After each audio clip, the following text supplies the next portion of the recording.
তো তারা ঋষিগণ তাকে সমাদর করে বসিয়েছিলেন এবং তারা বলেছিলেন ব্রূহি যোগেশ্বর কৃষ্ণে ব্রহ্মণি ধর্ম ব্রহ্মণং স্বং কাস্তু অধূর্পেতং ধর্মকং শরণাঙ্গত।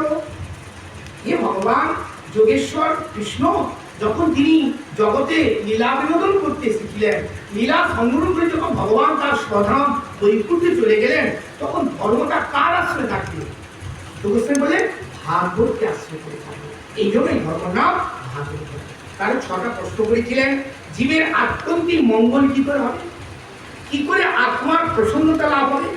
যদুগুলি ভগবানের আবির্ভাব কারণ কি, তার অবতার চরিত্র কি এবং তার যশের মহত্ব কি, সধামে ভগবান গেলে ধর্ম কার আছে? এই 6টা প্রশ্নের উত্তর দিতে গিয়ে সুত গোস্বামী পাদ সুত সৌন, সুত সৌন, সৌন মানে সৌন হচ্ছে প্রধান ঋষি মুনি এবং তার সঙ্গে অন্যান্য সৌন প্রধান, সৌনবাদী ঋষিগুলি।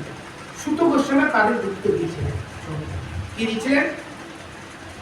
মুনয় সাধু বিষ্ট ভগবত মৌকল মঙ্গলম যৎকৃতে কৃষ্ণ প্রশ্ন যে আত্মা প্রসিদ্ধ।